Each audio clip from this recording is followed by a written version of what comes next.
Akşama Antalyaspor Fenerbahçe maçı var. Bu da bizim mesaimiz başlıyor demek. Hemen şöyle sert beyaz peynir olmalı yalnız. 100-120 gram arası peynire ihtiyacımız var. Şöyle beraber ölçelim. Bir bakkal gibi çalışıyorum sizin için. 125 gram beyaz peynir, lor peyniri. 125 gram lor peynirine ihtiyacım var. 123, 125. Bu mezede ölçüler çok önemli. Fincan ölçüsü kullanıyoruz. Kafalarda hiçbir soru işareti kalmasın diye. Tam bir fincan. Evdeki en kaliteli zeytinyağı. Bu mezede ayçiçek yağı olmaz. Aklınızda bulunsun. Mutlaka zeytinyağı olmalı. Kaliteli bir zeytinyağı. Yine bir fincan. Ceviz. Şöyle ağzına kadar dolu. Yalnız ağzına kadar dolduruyoruz. Tıka basa dolduruyoruz fincanı. Bu da hemen köşeye. Bir tatlı kaşığı biber salçası. 4 tane kıl biber kullanıyorum.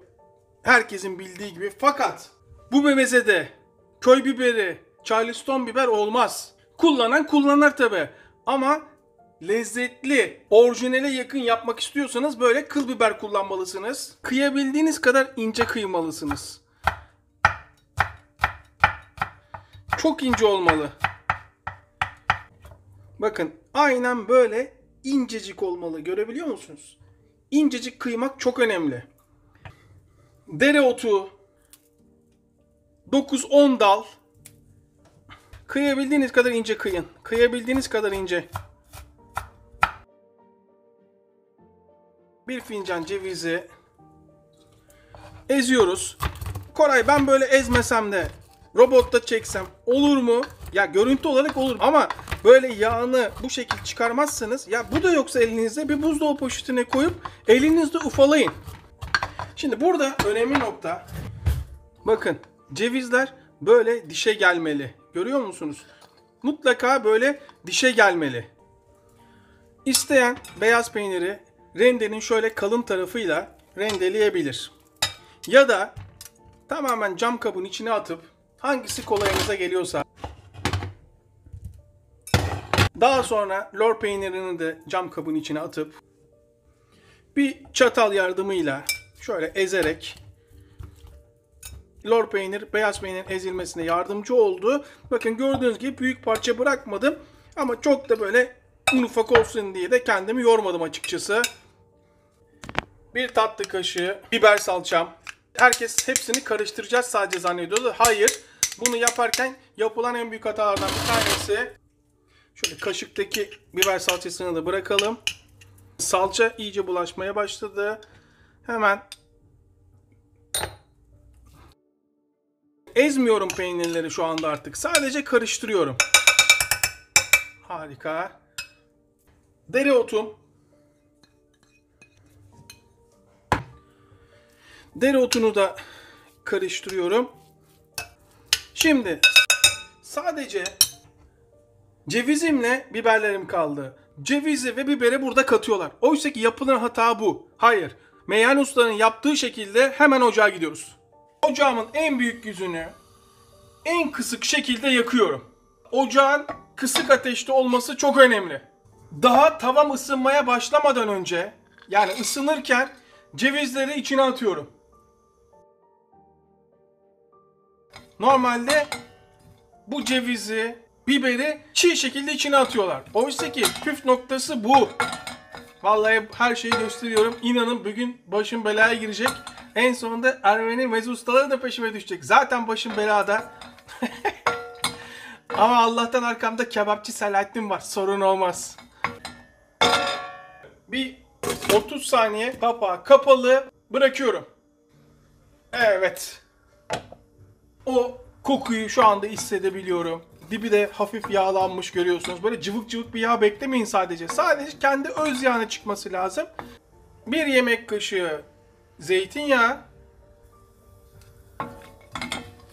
Zeytinyağı ile şöyle bir karıştırdıktan sonra hemen biberler. Ocağın altı kısık. Biberleri çok ince doğradım biliyorsunuz. Fazla dayanmaz. 2 kere çevirdikten sonra 15-20 saniye, birimiz 30 saniye bırakıyorum. Kimi yerlerde nane, kimi yerlerde kekik kullanılıyor. Top sizde. 1 çay kaşığı kekik. Tatlı kaşığı ama çay kaşığı ölçüsünde kullanıyorum. Hadi kafanız karışmasın. Çay kaşığını öğreneyim. 1 çay kaşığı pul biber. Acı isteyenler pul biber kullanıyor. Hemen yarım çay kaşığı karabiber. 30 saniye 1 dakika cevizler. Diğer hepsi 1-1,5 dakika sürüyor. Yani toplam 2,5 dakikada bütün işi bitiriyorum.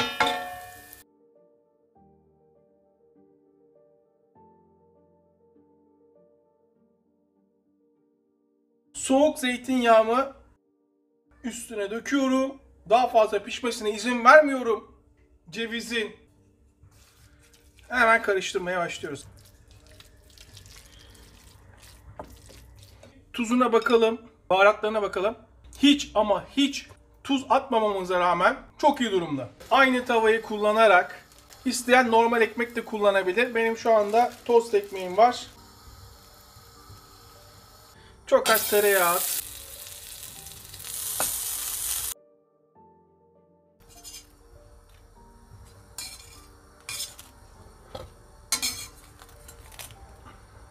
Aynı meyhanelerdeki gibi tabak hazırlayacağım size. Bu şekil böyle ortaya dolduruyorsunuz. Daha sonra tabağa yayıyorsunuz. Bu arada maçada az kaldı. Bakmayın ben bunu çekiyorum ama arada 4-5 tane de meze çıkartıyorum. Ortayı inceltiyorsunuz. Çukur'u şöyle kalınlaştırıyorsunuz dışarı doğru. Yani bir duvar yapıyorsunuz bir nevi. Tam ortaya zeytinyağı döküyorsunuz. Ve zeytinyağın ortasına ister nane ister kekik. Ben nane döktüm. Ve kırmızı pul biber. Tamamen isteğe bağlı.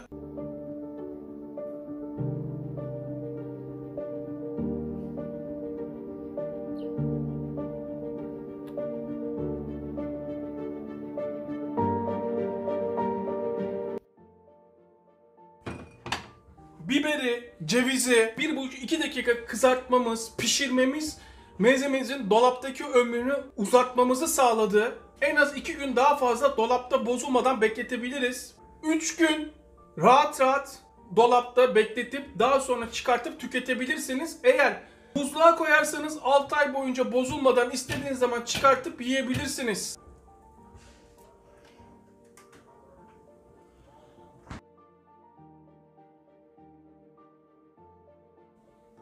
Biliyorsunuz bir restoranta gittiğin zaman bir tabağın içinde zeytinyağı, kekik, limon karışımı gelir. O ne güzel ikram yapılıyor diye düşünür. Oysa ki şöyle yağ batırıp yemeği beklerken daha çok iştahınız açılır.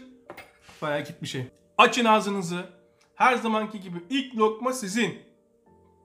Zevkler ve renkler tartışılmaz. O ayrı. Ama ağız tadınız, lezzetiniz bana uygunsa, yemek konusunda benim gibi düşünüyorsanız muhteşem bir şey. İnanılmaz bir şey. Gerçekten en çok sevdiğim mezelerden bir tanesi.